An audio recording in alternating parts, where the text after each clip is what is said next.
Hello friends, तो आप सबका स्वागत है भारद्वाज स्टडी पॉइंट पर। यहाँ पे हम डिस्कस करेंगे, जैसा कि हमने एक सेट तो पहले डिस्कस कर क्वेश्चन, जिसमें मैंने आपको पीपीटी में क्वेश्चन प्रोवाइड किए थे, बट सबको ऐसा लग रहा था कि प्रीवियस ईयर पेपर नहीं है, तो अब हमने आंसर की ही उठा ली और इसी से हम क्वेश्चन डिस्कस करेंगे, ठीक है ना। तो सबसे पहले मैं इस PDF का क्रेडिट देना चाहता हूँ, एक मिनट रुको। इस PDF का क्रेडिट देना चाहता हूँ, क्या लिखा है, निखिल सरोहा भाई को, ठीक है ना। तो मैं इनको क्रेडिट देना चाहता हूँ भाई, कॉपीराइट मत लगा देना प्लीज़, ओके। तो इन्होंने ये PDF बनाई हुई है, ठीक है ना, जो कि प्रीवियस ईयर PDF है। तो हम डिस्कस करेंगे इसमें हिंदी के जो प्रीवियस ईयर क्वेश्चन आए हुए हैं उनको डिस्कस करते हैं, ठीक है ना। हिंदी के क्वेश्चन निकालता हूँ।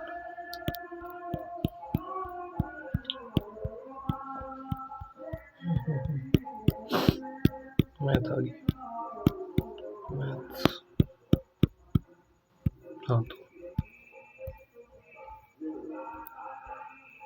देखो भाई, हम स्टार्ट से ही कर देते हैं, कल जो कराया था उसको रहने दो। अगर आप नहीं मान रहे होगे कि वो कल वैसे ही करा दिया, तो भी आप यहाँ पे देख लो, ठीक है। बिलीव नहीं हो रहा तो ठीक है। पहला क्वेश्चन क्या लिखा हुआ है, अरे यार, पहला क्वेश्चन क्या लिखा हुआ है, वह कौन सा आदमी जिसे विद्वान जो बिना पढ़े विद्वान हो गए हो। कल मैंने बताया था उक्त वाक्य का प्रकार क्या है, तो अलग अलग वाक्य एक दूसरे पर आश्रित हैं, तो ये कैसा वाक्य हो जाएगा, मिश्रित वाक्य, ठीक है ना। नेक्स्ट क्वेश्चन हम डिस्कस करते हैं, ठीक है ना। रास्ते में कुछ पड़ा है, वाक्य में रेखांकित पद है। कुछ कुछ क्या है इसमें, एक अनिश्चयवाचक सर्वनाम, कुछ, कोई, कौन, ये सब क्या होते हैं, अनिश्चयवाचक सर्वनाम होते हैं। अगर आपको वीडियो पसंद आती है ना, तो लाइक, शेयर और सब्सक्राइब कर देना, जिससे मैं भी मोटिवेट हूँ और मेरे को भी आगे कुछ करने के लिए मोटिवेशन मिले, ठीक है ना। और मेरा भी चैनल भी मोनेटाइज नहीं हुआ है, जैसे मुझे कोई फंड नहीं मिल रहा है अभी, ठीक है ना।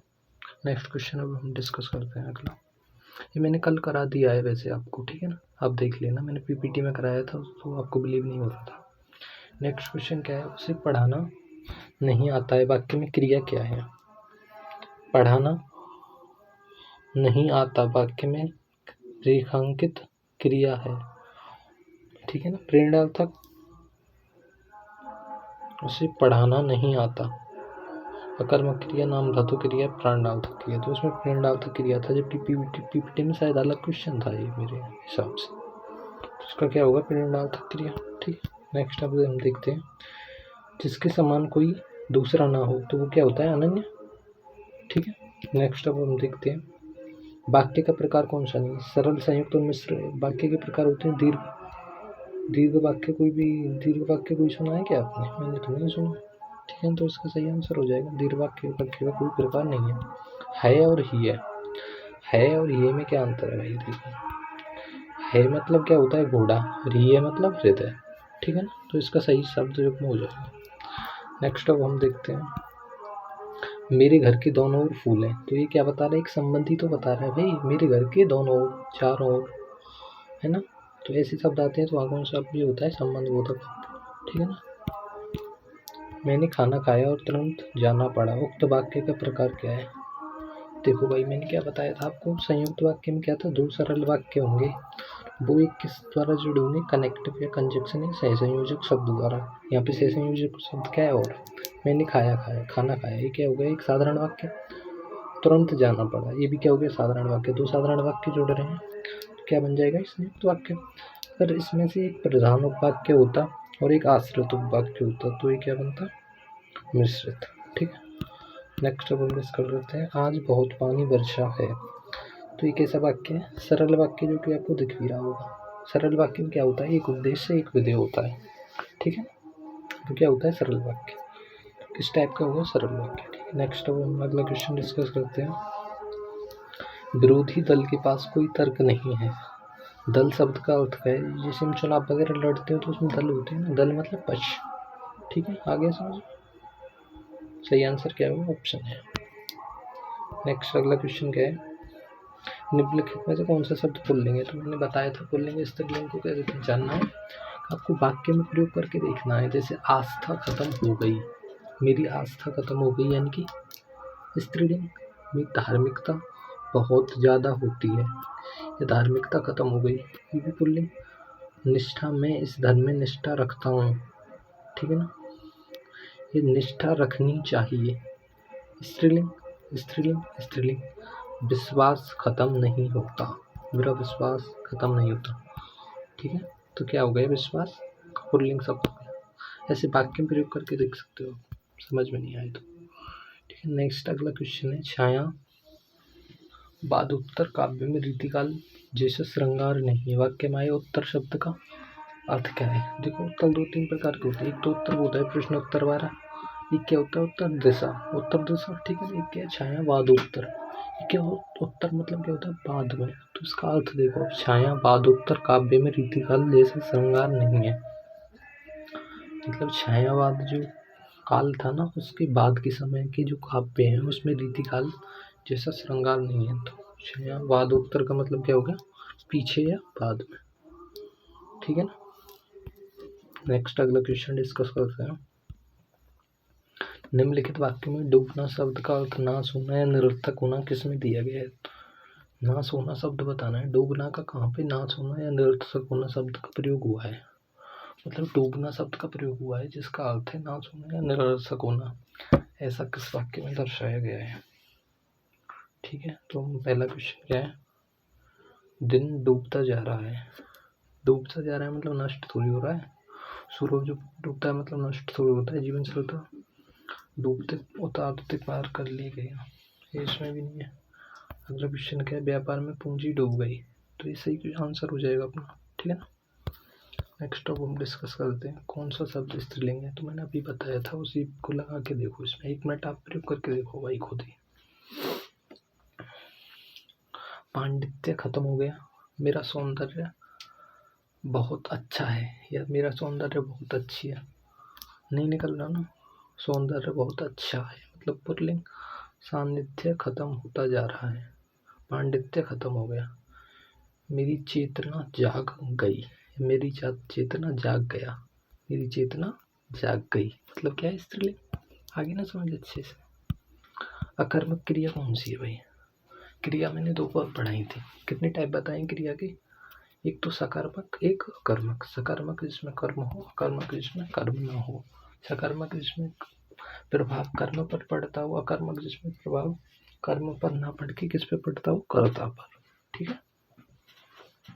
तो आपको बताना है अकर्मक क्रिया कौन सी है, ठीक है। तो देखो, आप वाक्य प्रयोग करके देख लो, ओके। तो देखना क्या है, देखना, मैं पिक्चर या मूवी देखता हूँ, कैसी होगी सकर्मक। मैंने खाना चखा, कैसी होगी सकर्मक। मैंने पाठ पढ़ा, कैसी होगी सकर्मक। अब इसको देखो, डरना, मैं डर गया, डर गया मतलब अकर्मक क्रिया हो गई ना, मैं डर गया, किससे डरा कुछ नहीं पता, अकर्मक, ठीक है ना। नेक्स्ट अब देखो, माँ बच्चे को नहलाकर स्कूल भेजा, माँ ने बच्चे को नहलाकर स्कूल भेजा, ये वाक्य है, ठीक है ना। अब आप देखो भाई, इससे क्या बनाना, आपको संयुक्त वाक्य बनाना है, एक ही साधारण वाक्य पूरा। तो जिसने बच्चे को नहलाया वह उसकी माँ थी, अजीब सा नहीं लग रहा कुछ। नहलाकर माँ ने कहा स्कूल जाओ, ये क्या है, माँ ने जैसे ही बच्चे को नहलाया उसे स्कूल भेज दिया, जबकि क्या निकलेगा, माँ ने बच्चे को नहलाया और स्कूल भेज दिया। संयुक्त वाक्य में क्या बताया था, 2 वाक्य होंगे, तो एक वाक्य हुआ माँ ने बच्चे को नहलाया स्कूल भेज दिया, ये क्या होगा, करेक्ट, ठीक है ना। आगे ना समझ, 2 सरल वाक्य किसी कंजक्शन द्वारा जुड़े हों तो वहाँ क्या होता है, संयुक्त वाक्य। अगला चलते हैं, मैं उसकी योग्यता का प्रशंसक हूँ। अब ये क्या संज्ञा हो सकती थी, बट क्या भाववाची तो नहीं है, विशेषण हो ही नहीं सकता वाक्य के प्रारंभ में, न क्रिया विशेषण। तो ये क्या है, सर्वनाम। कर्ता हमेशा क्या होगा, संज्ञा या सर्वनाम, तो क्या है, मैं सर्वनाम। नेक्स्ट अगला, विधाता शब्द में स्त्रीलिंग बनेगा, विधाता शब्द का स्त्रीलिंग क्या होगा, विधात्री, सबको ही पता होगा। नेक्स्ट अगले पे आते हैं, सम्मिलित कारक चिन्ह को पहचानिए। कारक चिन्ह आपको याद होंगे, कर्ता ने कर्म को, सही है, करण से संप्रदान के लिए, ये भी सही, अपादान से अलग, अधिकरण क्या होता है? अधिकरण होता है मैं या पर। इसमें क्या दे रखा है? अधिकरण से। तो ये क्या हो जाएगा आपका? गलत। ठीक है ना। तो आपका सही आंसर क्या होगा इसमें? अधिकरण का कारक चिन्ह क्या है? मैं या पर। ठीक है ना। तो ये आपका गलत हो जाएगा। नेक्स्ट, नोक शब्द से विशेषण बनेगा। नोक शब्द का विशेषण क्या है भाई? नुकीला। सबको दिख रहा है। ठीक है ना। तो हमने 20 क्वेश्चन का ये सेट कंप्लीट कर लिया है और टाइम कितना हुआ है? 10 मिनट लगी है हमें। ठीक है ना। अब हम आगे देखते हैं और इसका सेकंड सेट भी कर ही लें अभी। ठीक है ना। 1 मिनट रुको। इसमें क्या है? 20-20 क्वेश्चन के 2 सेट आते हैं। तो एक सेट तो हो गया 20 क्वेश्चन का। एक और देखते हैं अभी। तो हमारा ये सेट 1 कंप्लीट हो गया था। यहाँ तक देख लिया था। नोक शब्द से विशेषण बनेगा नुकीला। नेक्स्ट अगला हमारा स्टार्ट होता है। नेक्स्ट इसी का सेट है। मतलब 40 क्वेश्चन होते हैं तो 20 का एक सेट हो गया, 20 का दूसरा सेट है। यह क्वेश्चन है हमारा। अब आपको क्लियर दिख रहा होगा बिल्कुल। आशा, निराशा मैंने ब्लूम शब्द में कराया है। नेक्स्ट, चांदनी के लिए सबसे कौन सा शब्द प्रयुक्त नहीं होता? विभावरी किसको बोलते हैं? रात्रि को बोलते हैं आई थिंक। तो ये चांदनी कैसे हो जाएगा? ज्योत्सना मतलब चांदनी, चंद्र का मतलब चांदनी, कौमुदी मतलब भी चांदनी। इसका सही आंसर क्या हो जाएगा? विभावरी। ठीक है ना। अगले पे आता है अब मौखिक। तो हम बचपन में देखते थे ना, हमारे 2 प्रकार के टेस्ट लगते थे, मौखिक और एक कैसे टेस्ट लगते थे? एक तो मौखिक टेस्ट और एक लिखित टेस्ट। ठीक है ना। मौखिक और लिखित। मौखिक मुंह से बोलकर, लिखित मतलब हाथ से लिखकर। लिखित इसका सही आंसर हो जाएगा। ठीक है ना। अगला क्वेश्चन आता है, सांप शब्द का पर्यायवाची नहीं है। अही, भुजंग सुना होगा, और पतंग वाली भी होता है, सर्प भी होता है, अग। ये क्या बचा अपना? व्याघ्र। व्याघ्र कोई सांप का पर्यायवाची नहीं है। ठीक है ना। भुजंग, अही, पतंग ये तो सुने ही होंगे आपने। पर्वत पुत्री के कारण भवानी को क्या कहते हैं? भवानी को शैलजा भी तो कहते हैं, वही सुना होगा। वो आरती है ना, उसमें भी आता है शैलजा नाम। तो शैलजा, शैल मतलब पर्वत की, अजा, अजा मतलब पुत्री। ठीक है ना। पाश्चात्य शब्द का विलोम शब्द क्या है? पौर्वात्य। ठीक है। नेक्स्ट क्वेश्चन पे आते हैं, विधि निषेध। विलोम में मैंने कराया है, आप देख लेना बनेगी सीरीज में। ये क्वेश्चन कराया हुआ है आपको पहले ही। विधि का क्या हो जाएगा? निषेध।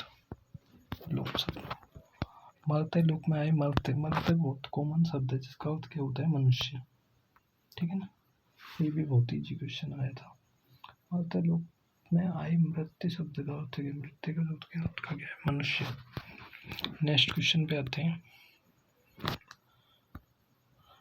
एक हाथ से दूसरे हाथ में जाता रहता द्रवणशील है, इसलिए धन को क्या बोलते हैं? द्रव्य। भाई एक हाथ से दूसरे हाथ में जाता है, द्रवणशील है मतलब द्रव्य के समान है। द्रव्य मतलब पदार्थ। तो धन को क्या बोलते हैं? पदार्थ के समान मानते हैं। खेद मतलब दुख, पता ही होगा आपको, मैंने कराया भी हुआ है। मेरी सीरीज जो है ना विलोम शब्द की, जिसमें आप देख सकते हो उसको। खेद मतलब दुख। दुख क्या हो जाता है इसका पर्यायवाची? बट हमसे क्या पूछा है?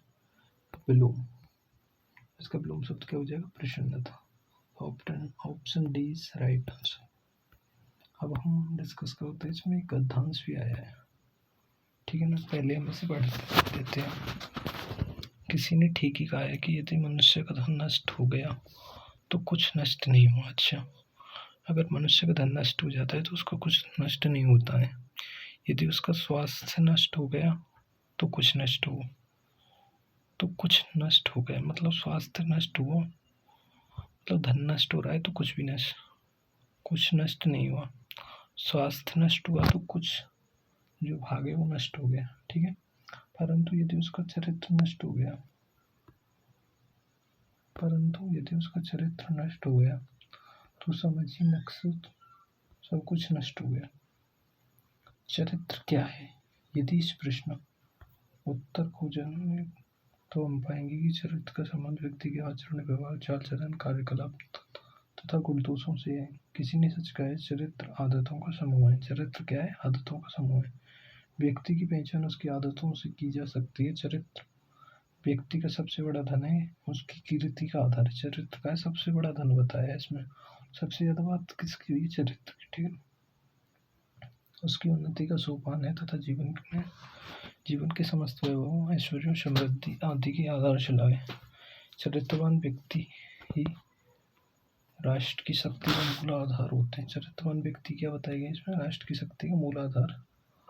चरित्रवान व्यक्ति आज संसार में जो राष्ट्र इतने उन्नत, समृद्ध और विकसित है, उनके पीछे वहीं के नागरिकों के चरित्र का बहुत बड़ा योगदान है, ठीक है। जापान का उदाहरण हमारे सामने है।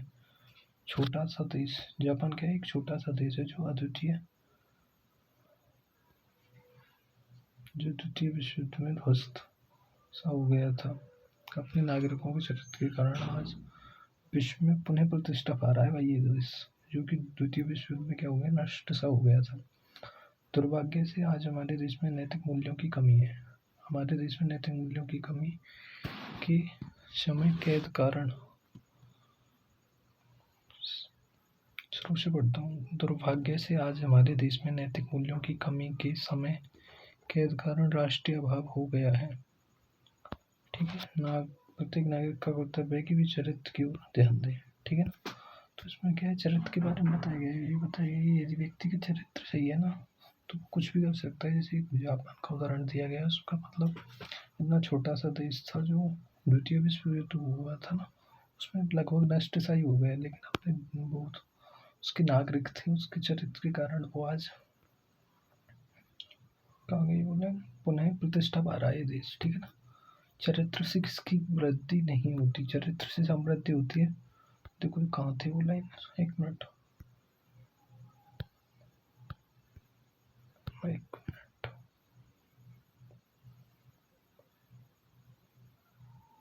देखो ये रहा। चरित्र व्यक्ति का सबसे बड़ा धन है, उसकी कीर्ति का आधार। कीर्ति मतलब इसका आधार है, ठीक है। आज संसार में राष्ट्र इतने उन्नत, समृद्ध और विकसित है, उसके पीछे यहाँ के नागरिकों का चरित्र उन्नत और समृद्ध ये भी चरित्र से निर्मित होता है। तो किसके बारे में नहीं बताया गया? मूलाधार के बारे में। चरित्र से किसकी वृद्धि नहीं होती? मूलाधार की। पहले क्वेश्चन है। नेक्स्ट क्वेश्चन, गद्यांश का मूल स्वर क्या है? नागरिकता के बारे में कहीं कहा गया है? नहीं कहा गया। श्रम के बारे में नहीं, प्रगति नहीं, किसके बारे में कहा गया है? मूलाधार, चरित्र। नेक्स्ट क्वेश्चन देख रहे हो आप कितना इजी गद्यांश है, अगर आप अच्छे से पढ़ते हो तो। जापान का उदाहरण दिया गया है, वहाँ के लोगों की किसके कारण दिया गया? सौदे के कारण, साहस के कारण नहीं। साहस होता तो वही द्वितीय विश्व युद्ध में नष्ट सही क्यों हो जाता? उन्नति के बारे में नहीं। क्या बताया गया है? वहाँ के लोगों के चरित्र के बारे में बताया गया है।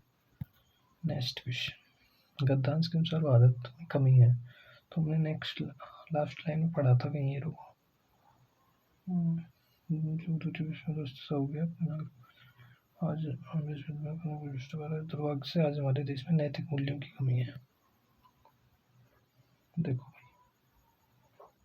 इस लाइन को देखो, क्या है हमारे देश में नैतिक मूल्यों की कमी है। गद्यांश में भारत में किसकी कमी है? नैतिक मूल्यों की। ऑप्शन ही आंसर हो गया। नेक्स्ट आते हैं, व्यक्ति की उन्नति की सीढ़ी क्या है? उसका चरित्र। अगर चरित्र सही होगा तो भैया उन्नति का तब हो जाएगा, ठीक है। नेक्स्ट क्या है? निम्नलिखित में कौन सा परोपकार नहीं है? शायद दूसरा पैसेज आ गया क्या? हाँ, यहाँ से नेक्स्ट पैसेज स्टार्ट हो गया आपका 16वां क्वेश्चन। पहले हम पैसेज को ही पढ़ते हैं, अच्छे लगते हैं पैसेज। तो अब हम स्टार्ट करते हैं पैसेज को पढ़ना, ठीक है ना। मनुष्य अपने नैतिक गुणों से ही जीवनधारियों में श्रेष्ठतम माना जाता है। हर व्यक्ति जीवन पर्यंत सुख में रहता है, तो उनकी सुख मनुष्य और पशु पक्षियों को समान रूप से चाहिए, किंतु मन और आत्मा के सुख केवल मनुष्यों के लिए है। धरती के जितने भी सुख है उनमें सबसे बड़ा है परोपकार सुख। तो सबसे बड़ा सुख क्या बताया गया है इसमें? परोपकार सुख को सबसे बड़ा सुख बताया गया है। किसी अंधे को सड़क पार कराना, किसी भूखे को अन्न खिलाना और किसी प्यासे की प्यास बुझाना, किसी रोते को ढाढ़स बताना, किसी निराश हता को आसान्वित करना तथा किसी लालच गरीब और जरूरतमंद के काम आने पर जो सुख मिलता है उसकी किसी भी सुख या आनंद से तुलना नहीं की जा सकती। अपने लिए दुनिया में सभी प्राणी जीते हैं, पर जब हम अपना जीवन परोपकार में लगा देते हैं तो हमारा जीवन धन्य हो जाता है। सचमुच परोपकार से बड़ा कोई धर्म नहीं है। तो इसमें किसके बारे में बताया गया पूरे पैसेज में आपके यहाँ से यहाँ तक परोपकार के बारे में डिस्कस किया गया है। जैसे कि हम किसी को खाना खिला दें, प्यासे की भूख मिटा दें, किसी रोते को ढाढ़स बताना मतलब उसे शांत करना, और निराश को हताशा को आसान्वित करना ही क्या है, परोपकार है। मतलब दूसरे के काम आना सबसे बड़ा वो है धर्म। ठीक है ना। तो क्वेश्चन डिस्कस करते हैं इसका। निम्नलिखित में से कौन सा परोपकार नहीं है? तो जरूरतमंद के प्यासे की प्यास बुझाना परोपकार है, अंधे को राह दिखाना परोपकार है, भूखे को भोजन देना परोपकार है। क्या परोपकार नहीं? जरूरतमंद के काम ना आना, क्योंकि जरूरतमंद के काम आना क्या है, परोपकार। ठीक है। गद्यांश का मुख्य भाव क्या है? सुख नहीं, उन्नति नहीं, विद्यार्जन नहीं। गद्यांश का मुख्य भाव क्या था? परोपकार। नेक्स्ट क्वेश्चन पे आते हैं। वो ये क्या? हाँ वो ये गद्यांश। गद्यांश के अनुसार मन को चैन मिलता है। मन को चैन कब मिलता है? पूजा पाठ करने से नहीं, प्रार्थना से नहीं, आध्यात्मिकता से नहीं। मन को चैन कब मिलता है? परहित मतलब परोपकार करने से। ओके। नेक्स्ट अगला। मानव को अन्य प्राणियों से भिन्न करती है, तो इसको क्या करती है भाई? इसको देखना पड़ेगा। मनुष्य अपने नैतिक गुणों से ही जीवनधारियों में श्रेष्ठ। नैतिकता, हाँ तो ये देख लो ना, पहली लाइन में ही है यार, पागल हो रहे हैं वैसे। देखो, नैतिक गुणों जीवनधारियों से श्रेष्ठ मनाता है। मानव अन्य प्राणियों से भिन्न करती है किसके कारण? नैतिकता के कारण। क्योंकि नैतिक गुण और नैतिकता। नेक्स्ट आते हैं। मनुष्य जीवन की धन्यता बताई गई है। मनुष्य जीवन की धन्यता बताई गई है। किसमें बताई गई मनुष्य जीवन की धन्यता? लास्ट में था भाई, एक मिनट। जब हम अपना जीवन परोपकार में लगा देते हैं तो हमारा जीवन धन्य हो जाता है। हमारा जीवन धन्य हो जाता है। कब होता है? जब हम अपना जीवन परोपकार में लगा देते हैं। परोपकार मतलब परहित। तो इसका आंसर क्या हो जाएगा? Option D. तो 20 क्वेश्चन है, आप डिस्कस हो गए। तो पहले 20 क्वेश्चन और ये 20 क्वेश्चन, टोटल 40 क्वेश्चन हो गए थे आपके। ठीक है ना। तो आपका एक एग्जाम तो यहाँ तक डिस्कस हो गया। तो आप वीडियो को लाइक, कमेंट और शेयर कर देना अगर आपको पसंद आ रही हो। आपको नेक्स्ट वीडियो भी चाहिए तो आप मेरे को बता देना। ठीक है ना। मैंने 40 क्वेश्चन डिस्कस कर लिए। मेरे चैनल का नाम है भारद्वाज स्टडी पॉइंट्स। ठीक है ना। प्लीज़ सब्सक्राइब करवा दीजिए मेरे चैनल को जितना हो सके, जिससे मैं आपको और भी कंटेंट लाना स्टार्ट करूँ। ठीक है ना। अब हम नेक्स्ट पेपर इसी का डिस्कस करते हैं। ठीक है ना। ये 2017 के पेपर है। अगर आपको बिलीव नहीं हो रहा ना तो आप ये देख लो। दास ग्रेड 16/7/2019 का है, 17 का। ठीक है ना। I1 डिजिटल जो उनका में लगा। ठीक है ना। और मैं इस PDF का क्रेडिट देना चाहता हूँ इस भाई को, निखिल सरोहा। ठीक है ना भाई, कॉपीराइट मत डाल देना। ओके, निखिल सरोहा भाई को इसका क्रेडिट जा रहा है। तो अगला हम डिस्कस करते हैं।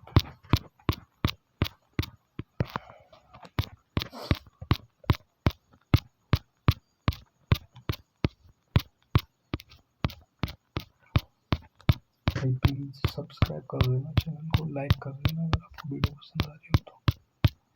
जो भी चीज़ की नीड हो आप कमेंट बॉक्स में लिख सकते हो। ठीक है ना। आपको पेपर यहाँ से स्टार्ट हो रहा है। नेक्स्ट 40 क्वेश्चन का सेट है। तो हम नेक्स्ट सेट का पहला क्वेश्चन डिस्कस करते हैं। ये 20 क्वेश्चन के सेट हैं तो ठीक है ना। एक ही पेपर में 40 क्वेश्चन आते हैं, 20-20 करके 2 सेट आएंगे। ऐसे ही आपके महंगे होंगे। उससे पढ़ा नहीं जाता। वाक्य में पढ़ना कैसी क्रिया है? ठीक है ना। पढ़ना कैसी क्रिया है? हमेशा आपको पता है सकर्मक क्रिया होती है। मैंने पाठ पढ़ा ऐसे करके। पढ़ना कैसी क्रिया है? सकर्मक। Next question. गुड़ शब्द का अर्थ नहीं है, तो गुड़ का अर्थ क्या नहीं है भाई? गुड़ मतलब स्वभाव भी होता है, गुड़ का मतलब खूबी भी होती है, स्वभाव भी होता है, खूबी भी होती है और रस्सी भी होती है। तो गुड़ का अर्थ क्या नहीं होता? शिला। शिला मतलब पर्वत की एक जो मतलब होती है ना हिस्सा, उसको क्या बोलते हैं? शिला। गुड़ शब्द का अर्थ क्या नहीं है? शिला। वेद। वेद शब्द से क्या बनता है विशेषण? वेद, वैदिक, वैदिक। बताओ वैदिक या वैदिक? तो सही आंसर क्या है? वैदिक। वैदिक ना होगी ये क्या होता है? वैदिक। ठीक है, वैदिक के सही आंसर है। Okay, next question. निम्नलिखित में से कौन सी क्रिया प्रेरणार्थक है? हम आपको समझेंगे प्रेरणार्थक क्रिया क्या होती है। प्रेरणार्थक क्रिया वह होती है जब कर्ता खुद कार्य ना करके दूसरे को कार्य करने के लिए क्या करता है? प्रेरित। तो वहाँ क्या होती है? प्रेरणार्थक क्रिया होती है। जैसे मैंने उससे अपनी गाड़ी धुलवाई, मैंने अपने बाल कटवाए, मैंने उससे काम कराया, ऐसा होता है। हंसने में क्या है? व्यक्ति खुद ही हंसेगा, कहने में खुद ही कहना क्या क्रिया नहीं है प्रेरणार्थक। अगर कोई कहता मैंने उससे कहलवाया, कहलवाया क्या होती? प्रेरणार्थक। जगाना नहीं है। अगर मैं बोलता जगवाया तो क्या होती? प्रेरणार्थक। कराना, मैंने उससे काम कराया मतलब क्या? प्रेरणार्थक क्रिया। ठीक है, आगे होगी प्रेरणार्थक क्रिया, अच्छे से समझ में। Next question. जब अखबार आया तब मैं सो रहा था, उपवाक्य का भेद है। जब आया तब मैं सो रहा था, अब मैंने क्या बताया था आपको? एक ये अच्छा को पूछ रहा है तो क्रिया विशेषण वाला है, मैं इसको वाक्य का भी समझ रहा था। ठीक है ना? तो इसमें क्या है? देखो कुछ नहीं, जब तब, तो ये एक क्या है इसमें? जब तब क्या आ गया? काल, रीति नहीं, स्थान के बारे में नहीं, परिमाण के बारे में कुछ है नहीं। देखो ऑप्शन एलिमेंट किस तरह से? परिमाण मतलब वजन, भार, किसी चीज का नहीं है। स्थान के बारे में बता रहा है नहीं। रीति मतलब किस तरीके से किया, इसके बारे में नहीं। क्या बता रहा है? सीधा काल। तो क्या हो गया? कालवाचक। ऑप्शन एलिमिनेशन से भी कुछ समझ नहीं आ रहा। नेक्स्ट क्वेश्चन है आपका।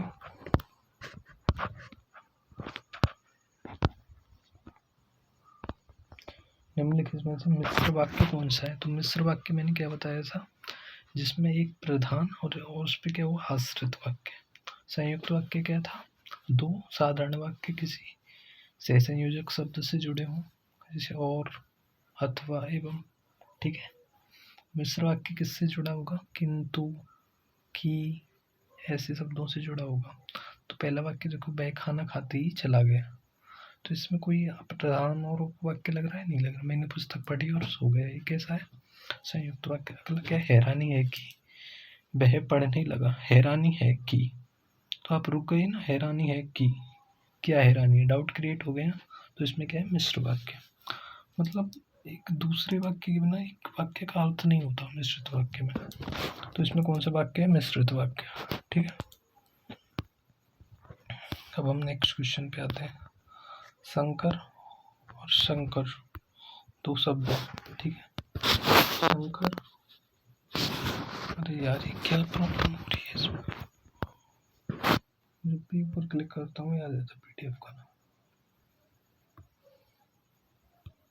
शंकर और शंकर, शंकर मतलब शिव, ठीक है, शंकर मतलब मिश्रण। Okay, clear. सम्मिलित कारक चिन्ह मैंने अभी पढ़ाए थे। कारक, कर्ता ने कर्म को, सही है, कर्ता ने कर्म को कर्ण से, एक के द्वारा, कर्ता ने कर्म को कर्ण से, संप्रदान के लिए अपादान से अलग। तो अपादान के लिए बोल रहा है, तो इसमें क्या गलत हो जाएगा? ये वाला इसमें गलत हो जाएगा, अपादान के लिए। ठीक है, कारक चिन्ह, कारक चिन्ह को रट लेना बहुत ईजी है। पहले भी साइड में ऐसा ही क्वेश्चन था, मतलब सेम टाइप के क्वेश्चन आते हैं। ठीक है, नेक्स्ट क्वेश्चन अब हम डिस्कस करते हैं। कौन सा भेद उपवाक्यों का नहीं है? अभी थोड़ी देर पहले एक क्वेश्चन आया था, क्रिया विशेषण होता है, उपवाक्य होता है, विशेषण होता है, लेकिन अब उपवाक्य तो ही नहीं सकता भाई, ऐसा सुना है कभी? अव्यय क्या होते हैं? अविकारी शब्द होते हैं अव्यय। ये शब्द क्या है? बेकारी शब्द। बेकारी शब्द से वाक्य बनता है ना कि अभिकारी शब्द से। ठीक है, बेकारी और अभिकारी। बेकारी शब्द में क्या होता है? जिन पे काल, समय और कर्ता वगैरह का प्रभाव पड़ता है ना, वो बेकारी शब्द होते हैं। अब क्या है? अभिकारी शब्द। ठीक है, नेक्स्ट, गतिशील होने के कारण संसार क्या कहा जाता है? गतिशील है तभी तो जगत बोलते हैं। ठीक है, नेक्स्ट क्वेश्चन, निम्नलिखित में से कौन सा शब्द पुल्लिंग है? निम्नलिखित में से कौन सा शब्द पुल्लिंग है? उसी लॉजिक को फॉलो करो जो मैंने बताया। मैंने करवट ले ली, स्त्रीलिंग हो गया। अपज्ञा कर दी, सूरत अच्छी है। घाट बहुत डरावना था, ये घाट बहुत डरावनी थी। घाट बहुत डरावना था, क्या हो गया? पुल्लिंग। नो डाउट, नो डाउट नहीं, एनी डाउट। ओके, समझ में आ रहा होगा। प्लीज़ मेरे चैनल को सब्सक्राइब कर देना अगर आपको थोड़ी सी भी हेल्प हो रही हो। और मैं जितने भी सेट हुए ना आपके, लगभग 3-4 दिनों में पूरे करा लूँगा। ओके, बट आप सपोर्ट दिखाओ पहले। ठीक है, कौन सा वाक्य सरल वाक्य? सरल वाक्य मतलब एक ही वाक्य होगा जिसमें एक ही उद्देश्य, एक ही विधेय हो। जब तुम आओगे तब मैं जाऊँगा।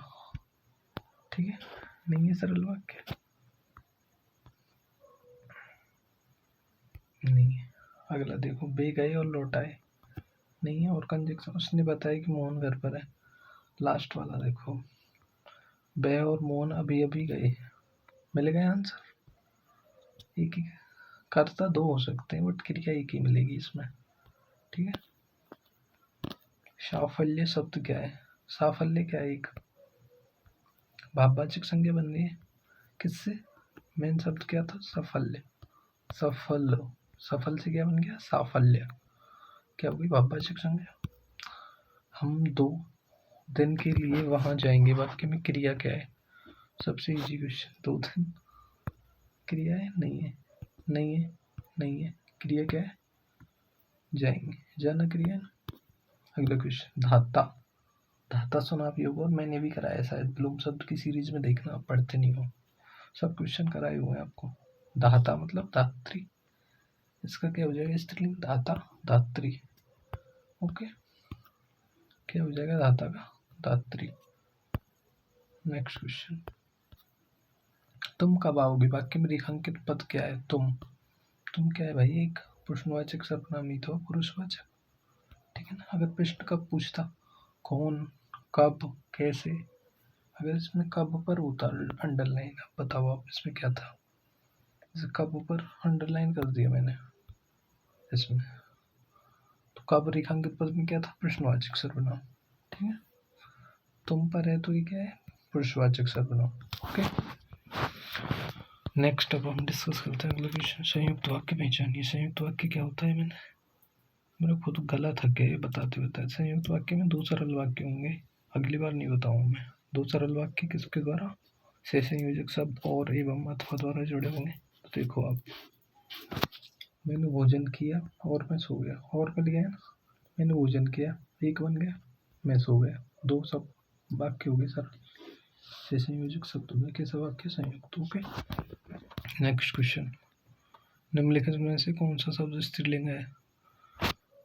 स्त्रीलिंग बताना है। ओके, अनुज किसे बोलते हैं? छोटे भाई को। ओके, अनुज। मानव पुल्लिंग है। प्रयास करते रहो या प्रयास करती रहो, नहीं, प्रयास करते रहो, ये तो मैंने गलत आंसर वो दे दिया आपको। उदाहरण मतलब प्रयास कभी विफल नहीं होता, ये प्रयास कभी विफल नहीं होती, प्रयास कभी विफल नहीं होता। हो गया पुल्लिंग। मानव आप जानते हो पुल्लिंग ये शब्द। मानव जब जोर लगाता है पानी पर, पत्थर पानी बन जाता है। ठीक है ना। अनुज किसे बोलते हैं? छोटे भाई को, बिल्कुल ऐसे बोलते हैं ना। अब देखो आप,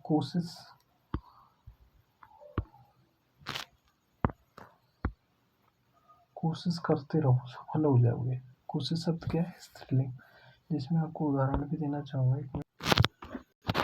ऐसे बोलते हैं ना कि उसकी कोशिश बहुत अच्छी थी, कि ये बोलते हैं उसकी कोशिश बहुत अच्छा था, कोशिश बहुत अच्छी थी। क्या होगा वो स्त्रीलिंग। ठीक है। नेक्स्ट क्वेश्चन, बाल भारती, ये तो सबने पढ़ रखा होगा, बाल भारती वाला पाठ आता था ना एक बचपन में। एक मिनट, प्रॉब्लम है यार। बाल भारती शब्द में भारती का अर्थ क्या है? भारती का अर्थ क्या होता है इसमें? बाणी। बाल मतलब बच्चों की, भारती मतलब बाणी, बच्चों की बाणी। ठीक है। नेक्स्ट और लास्ट क्वेश्चन है, जिसे क्षमा ना किया जा सके क्या बोलते हैं उसे? अक्षम्य। Okay, clear. तो ये आपका 20 क्वेश्चन का एक और सेट हो गया।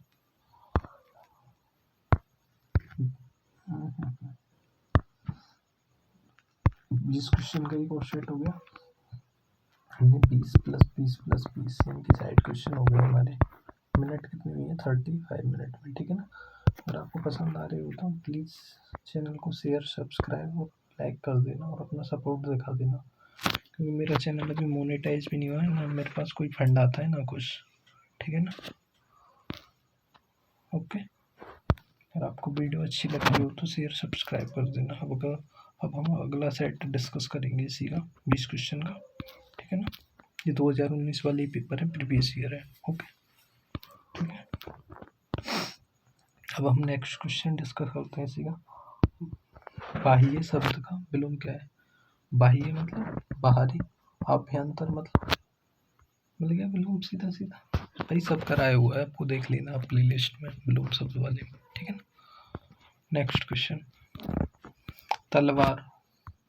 मैंने पर्यायवाची नहीं कराया अभी आपको, है ना, तो नेक्स्ट वीडियो पर्यायवाची की कराएंगे अब। तलवार शब्द, तलवार का पर्यायवाची शब्द नहीं है। चंद्रहास तलवार को बोलते हैं, खड़ग तलवार को, करवाल भी तलवार को, अतिसा आसिता ये तलवार नहीं है। ओके, सही आंसर क्या हो जाएगा आपका? आशिता। खड़ग, करवाल, चंद्रहास तीनों तलवार के क्या है? पर्यायवाची।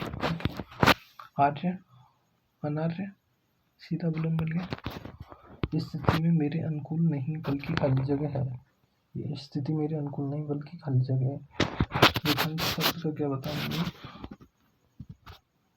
विलोम बताना था। ओके, विलोम अनुकूल का विलोम क्या होगा? प्रतिकूल सब बच्चे को बताए। उपकार, अपकार, विलोम भी इतने आ रहे हैं क्या? इतनी ही चीजें आप देख लेना, कराया हुआ है सब। ठीक है। उपकार, अपकार, भरण पोषण करने के कारण ही पति कहलाता है। भरता, वही भरता कहलाता है। ये भी नहीं पता क्या? ये नहीं पता तो फिर आपको कुछ नहीं पता, फिर आपकी शादी भी नहीं होगी। ओके, क्योंकि पति को भरण पोषण करना पड़ता है। ओके, नेक्स्ट क्वेश्चन, तोय। तोय किसे बोलते हैं? बादल या मेघ को बोलते हैं तोय। तोय शब्द, अच्छा, तोय, तोय मतलब होता है पानी, पानी को बोलते हैं तोय। तोय शब्द के साथ दा जुड़ने से उसका अर्थ हो जाता है तोय के साथ तो यद, जलद। जलद किसे बोलते हैं? बादल को ही तो बोलते हैं भाई, बादल या मेघ। मेघ को बोलते हैं जलद, जलद, जल देने वाला बादल है मेघ। ठीक है। अनंत शब्द का प्रयोग क्या है? अनंत है भाई ये तो, और ये क्या है? शांत है। अनंत का प्रयोग क्या हो गया? शांत। नेक्स्ट क्वेश्चन, कौन सा शब्द पृथ्वी का पर्यायवाची नहीं है? पृथ्वी का पर्यायवाची क्या क्या है? वसुधा, मोदिनी, धरित्री तीनों पर्यायवाची हैं। पर्यायवाची क्या नहीं है? विपुल पृथ्वी का पर्यायवाची नहीं है। यमुना शब्द का पर्यायवाची नहीं, क्या नहीं है? रविन, ये तो पढ़ा होगा, कालिंदी, श्यामा। रवित ने नहीं पढ़ा होगा शायद आपने, तो रवित ने अभी क्या होता है? पर्यायवाची होता है। तो इसका सही आंसर क्या है? जाह्नवी। जाह्नवी इसका कोई पर्यायवाची नहीं है। ठीक है। नेक्स्ट क्वेश्चन, अब हमारा पैसे आ जाता है। ओके, तो हमारा पैसेज स्टार्ट हो चुका था। इसमें क्या है बताया गया, तो हम पैसेज को पढ़ते हैं पहले। दार्शनिक अरस्तु ने कहा है, प्रत्येक व्यक्ति को उचित समय पर उचित व्यक्ति से उचित मात्रा में उचित उद्देश्य के लिए उचित ढंग से व्यवहार करना चाहिए। कितनी बड़ी बात कह दी भाई। वास्तव में प्रत्येक प्राणी का संबंध एक क्षण है, किंतु व्यक्ति उसका महत्व नहीं समझता। व्यक्ति या समय का महत्व नहीं समझता है, क्योंकि प्रत्येक व्यक्ति को उचित समय पर उचित व्यक्ति से उचित मात्रा में उचित उद्देश्य के लिए उचित ढंग से व्यवहार करना चाहिए। अधिकतर व्यक्ति सोचते हैं कि कोई अच्छा समय आएगा तो हम काम करेंगे। जैसे हम भी सोचते हैं ना, भाई आज मेरा मन नहीं लग रहा पढ़ने में, अच्छा टाइम आएगा तो मैं स्टार्ट करूँगा, बट ऐसा नहीं है, हमें आज से ही स्टार्ट कर देना चाहिए। ठीक है। इस दुविधा और उधेड़पन में वो भी जीवन के अपने अमूल्य क्षणों को खो देते हैं। किसी व्यक्ति को बिना हाथ पाँव मिलाए संसार की बहुत बड़ी संपत्तियां छप्पर फाड़कर कभी नहीं मिलती। समय उन्हीं के रथ के गुणों को आंकता है जो भाग्य के भरोसे बैठने पर उसको अपमान समझते हैं। जो व्यक्ति श्रम और समय का पारखी होता है, लक्ष्मी भी उसी का वर्ण मतलब ध्यान करती है, मतलब उसी के साथ रहती है। समय की कीमत ना पहचानने वाले भी समय बीत जाने पर धुनते रहते हैं। समय निरंतर गतिमान है, इसलिए हमें समय का मूल्य समझना चाहिए, साथ ही समय अनुसार काम भी करना चाहिए। सफल जीवन की क्या कुंजी बताइए? समय को। ठीक है ना। अब क्वेश्चन पे आते हैं। सफल जीवन की कुंजी यही है, क्या है? लास्ट में भी पढ़ा था, सफल जीवन की यही कुंजी है, क्या है? समय। ऑप्शन सी सही है। नेक्स्ट क्वेश्चन, गद्य में किसका महत्व बताया गया? भाई चीख चीख के बोल रहा है गद्य। क्या करो? समय का उपयोग करो। ओके। नेक्स्ट क्वेश्चन, अरस्तु के कथन में बल है। देखो भाई, अरस्तु ने व्यक्ति पर बल दिया है? नहीं। ऑप्शन से करो। एक मिनट, व्यक्ति पर बल है? नहीं। रीति पर है? नहीं। उद्देश्य पे? नहीं। औचित्य पे बल दिया है भाई, समय के औचित्य पे ही तो बल दिया है। ठीक है ना। नेक्स्ट क्वेश्चन, गद्यांश में समय को बताया है, समय कैसा बनाया है भाई? चंचल? नहीं। अधीर? नहीं। स्थिर? नहीं। समय स्थिर थोड़ी है, समय क्या है? गतिमान। ओके, आप रुक जाओगे बट समय नहीं रुकेगा आपके लिए। नेक्स्ट क्वेश्चन है, गद्यांश के अनुसार समय को पहचानने वाले व्यक्ति को स्वयं चुन लेती है। लास्ट में था लक्ष्मी भी उसी, देखो इधर, लक्ष्मी भी उसी का वर्ण करती है जो समय की कीमत पहचानते हैं। क्या चुन लेती है भाई? लक्ष्मी भी उसी का वर्ण कर लेती है। ठीक है। अब अपना अगला पैसेज आ गया शायद, इसमें भी 5 क्वेश्चन है। एक मिनट, पिता के ठीक विपरीत थी हमारी बेपढ़ी लिखी माँ। धरती से कुछ ज्यादा ही धैर्य और सहानुभूति थी, सहन शक्ति थी। शायद उनमें पिताजी की हर ज्यादती को अपना प्राप्य और बच्चों की हर उचित अनुचित फरमाइश और जिद को अपना फर्ज समझकर सहज भाव से स्वीकार करती थी। उन्होंने जिंदगी भर अपने लिए कुछ मांगा नहीं, चाहा नहीं, केवल दिया ही दिया। हम भाई बहनों का सारा लगाव शायद सहानुभूति से उपजा माँ के साथ था, लेकिन निहायत अशाह मजबूरी में लिपटा। उनका ये त्याग कभी मेरा आदर्श नहीं बन सका, ना उनका त्याग न उनकी सहिष्णुता। ठीक है ना। तो किसके बारे में? माँ के बारे में बोल रहा है जिसमें, ठीक है ना, माँ के बारे में कुछ बातें बताई गई। गद्यांश के आधार पर लेखिका के पिता कैसे थे ये बताना, बट पिता के बारे में तो कुछ बोला ही नहीं यार। देखते हैं, ऑप्शन से देखते हैं। चलो, बच्चों की फरमाइश पूरी करना, उचित अनुचित फरमाइश पूरी कौन कर रही थी? माँ की क्वालिटी है। बच्चों के लिए प्रिय कौन थी? सारा लगा माँ थी। अनपढ़ कौन थी? अनपढ़ भी करना एक शब्द, बेपढ़ी लेकिन, क्योंकि पिता तो उसके विपरीत थे, अनपढ़ नहीं थे, तो पिता कैसे होंगे? उग्र। ठीक है। Option elimination,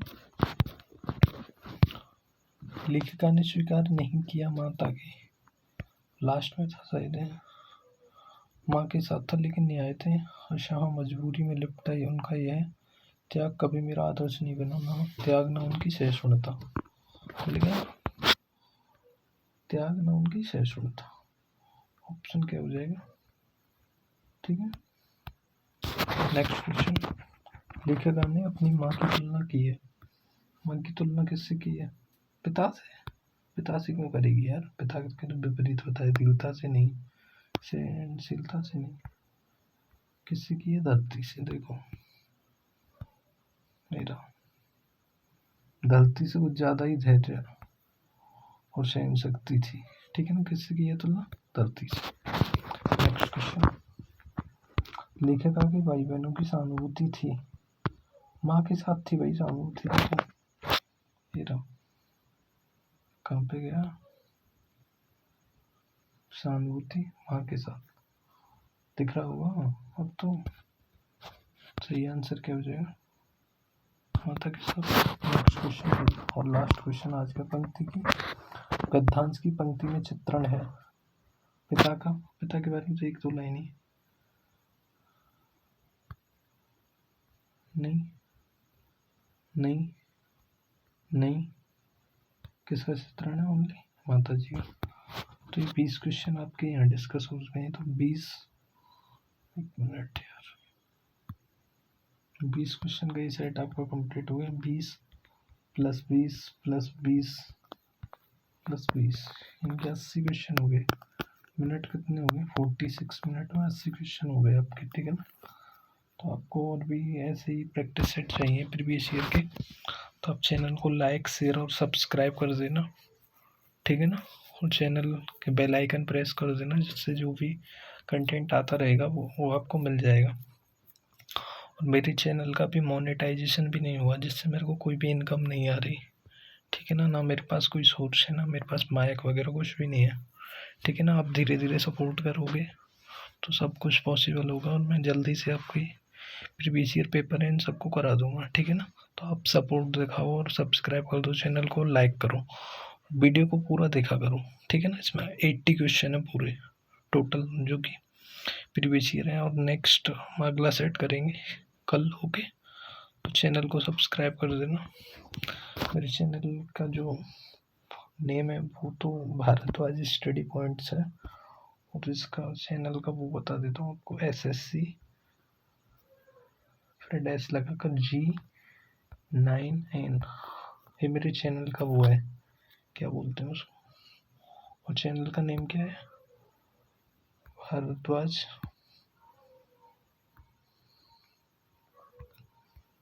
study point PSP, ठीक है ना। तो आप इसको सब्सक्राइब कर लेना और लाइक कर देना, ठीक है ना। अगर आपको कंटेंट पसंद आ रहा है तो प्लीज़ शेयर भी कर देना। तो मैं यहीं पे आप विदा चाहते हैं। Thank you for watching this video.